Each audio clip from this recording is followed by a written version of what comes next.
Hey everyone, because this video is a stage light review, the video contains a few clips of flashing lights or patterns that could trigger seizures in individuals with photosensitive epilepsy. There's not a lot of them, just a few of them, but if you have a history of epilepsy, seizures, or a sensitivity to flashing lights, please do not watch this video. Hey, what's up everyone? This is Music Tech Help Guy, and today we're checking out the Betopper LM0740 moving head stage light. I have been rigorously testing and using this light for the past 3 months, and overall I'm really happy with it. I use this light as a studio light to sort of fill the background with color in my YouTube videos like this, but these can be a great option if you're a DJ, a live performer, or maybe you do events audio and you need some simple lighting, whether it be moving lights for a party or, in my case, a stationary background light. Now, admittedly, I am not an expert with lighting, so I've basically had to teach myself how to use this thing, and honestly, it was pretty straightforward. After 3 months, I have to say the light has been a huge help for making my video lighting look better and more professional, and just kind of creates a really nice mood. And I can choose whatever color I want. You know, if I want blue, if I want red, I want green, yellow, I can do anything I want for my background color. So I'm no longer limited to a particular bulb in my softboxes. Prior to getting this light, that's what I was using. I was using these big softbox lights, and while softboxes are great for illuminating me from the front, they're not really powerful enough to fill the background the way I want, and these Betopper lights are super powerful. Be really careful. Don't look directly into the LEDs. They can blind you. And the other thing with softbox lights is they're really big and clunky, and they're hard to hide in the shot. They're hard to move around. With the Betopper light, it's really small. It has a fairly small form factor. It only weighs 6.1 kilograms, so I can kind of tuck it away anywhere I want. I can hide it behind my desk. I can hide it off to the side, out of the shot. They have a bunch of different positioning and color controls. You can choose any combination of RGB lighting you want. For example, I like to go with a purple background like this. By blending blue and a little red together, you can dim them, you can zoom them, you can pan and tilt them, and you can even use them as a strobe light. And all of these parameters will be saved when you power down the light and then power it back on again. I have a preset that I've made for my backlighting here. I just turn the light on, put it in manual mode, and the color, position, tilt, and pan are all immediately recalled. So my lighting setup is just one step easier than it was before. All I have to do is turn the light on, and with a few button clicks, I'm ready to go. So next, let me give you an overview of the light's features and physical characteristics. The LM0740 has 7 40-watt RGBW LEDs. According to the manual, they have a lifetime of 50,000 hours, and it is possible to check the number of hours on the light from the information menu. Here you can see I have 184 hours on this light. It's only 6.1 kilograms, again, a really small form factor, and they ship with a power cable that has a speak-on connector, and there's even a second power-out speak-on jack that allows you to daisy chain power over to another light. You've got your power switch on and off, a fuse, and then on the left, DMX in and DMX out. If you're not familiar with DMX, this is digital multiplex, and this is a standard protocol used in stage lighting to control light fixtures, fog machines, moving lights, LED effects, and other devices. So this allows you to control all of these different devices using a DMX controller like a lighting console, for example, and you can kind of think of it like MIDI, but for lighting, but it's not MIDI. I do not have a DMX controller, so I won't be able to demonstrate those features, but they do include a single XLR patch cable in the box for connecting your DMX controller. And yes, DMX uses XLR cables to communicate lighting controls. When you power on the unit, it's going to do a motor reset and then automatically boot into its default motion auto run sequence. And I'll just let you see what that looks like with this on my desk in my control room.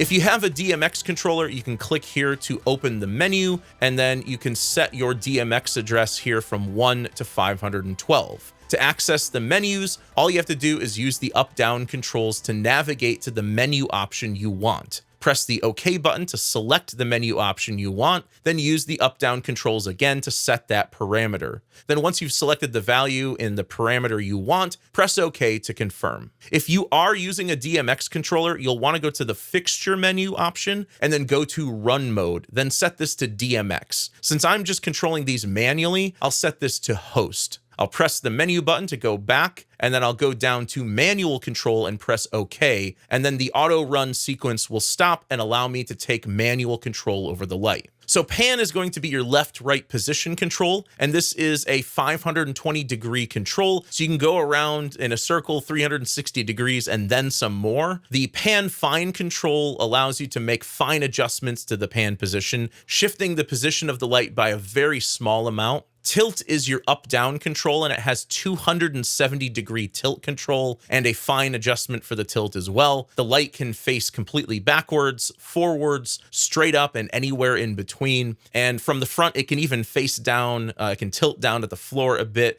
But if you really need floor lighting, you can actually mount the light upside down using the mounting hardware on the bottom. And the tilt and pan controls can also be flipped if you're going to be mounting it upside down to the ceiling or to a rafter or something like that. The PT speed is the pan and tilt speed. So with higher numbers here, the pan and tilt will move slower, but it also gives the pan and tilt a more narrow angle of movement. So I typically just keep this at 0 so I get full range of motion. There's a dimmer, and here higher numbers mean a brighter light, lower numbers mean a dimmer light. There's a strobe effect, although I will warn you in advance, if you are sensitive to flashing lights, please look away or skip ahead.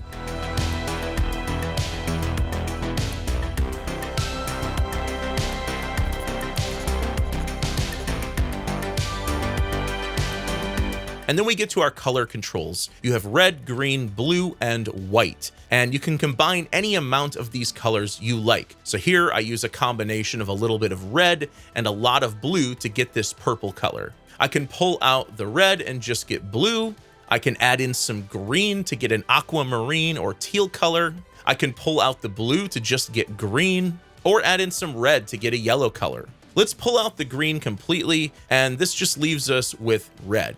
And you can also blend your colors with white to control the shade of the color you've blended. So if I add some white to this red, it shifts over to a pink hue. And if you just need white lights and you want to control the color temperature, you can use the CCT control. At 0, it's just going to go with whatever RGB color combination you've selected. But if you go up to 1, this will give you an 8500K bright white light. And as you move up, this will go up into daylight tones and then eventually into warm white territory. I'll go back to 0, which takes me back to my RGB color. The macro option gives you macro control over your RGB values. The first 9 values are just going to be your manual color setting, but if you set this from 10 and beyond, this will shift between all of your RGB color combinations. Maybe I want an orange or yellow color. I'll keep going to shift to green and aquamarine, and then keep going to shift into blues and purples. So this is a really cool way to control all of your RGB values at once.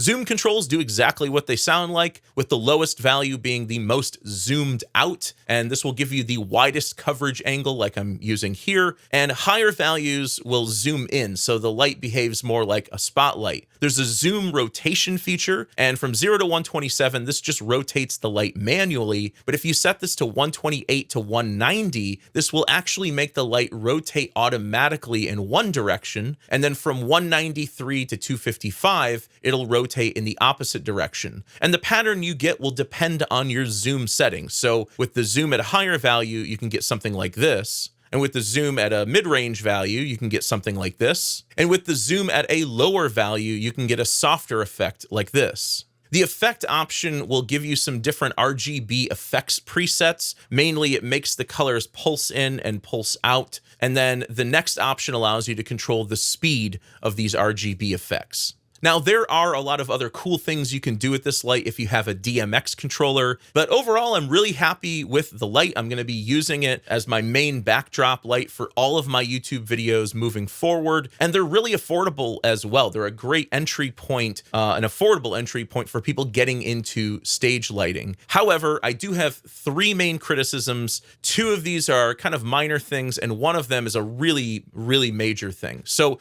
let's start with the minor criticisms. The first is that I wish the zoom out was a bit wider. I wish it could zoom out a bit more, although using zoom along with the zoom rotation does help to get you a little bit more coverage. And I realize this isn't going to be an issue if you're actually using it as a stage light or using it at a club or something, but in a smaller space like this, I kind of have to put the light a little further away from the wall than I would like. It would be really awesome if I could get a big wide throw across the whole wall, but then have the light, you know, down here on the floor. Right now, the light is over here, like about 3 feet away from me out of view of the camera. And it works just fine. So it's like a totally minor thing, but I just wish it had a little bit wider zoom to it. My second minor criticism is I wish there were more like moving presets and stuff like that that don't require a DMX controller. Other than the auto run sequence on this thing, there's really not a preset that moves around and changes patterns and changes colors. You kind of have to just do that manually. And, you know, there's a few moving effects you can do without a DMX controller, but if you really want like full control over this thing and you want to have all these cool, you know, light show effects going on, you're gonna need a DMX controller. So that's my other complaint. I wish it had even just a few, like 5 or 6, you know, movement presets, motion presets built into it that I could just manually select. Okay, I'm just gonna wrap up with my final like major complaint. Betopper actually sent me 2 lights to review, but I've only been able to really use one of them since one of the lights is apparently broken. At first, I was able to use it, but gradually over the course of about a month or so, it started making this clicking and grinding sound whenever I would boot it up.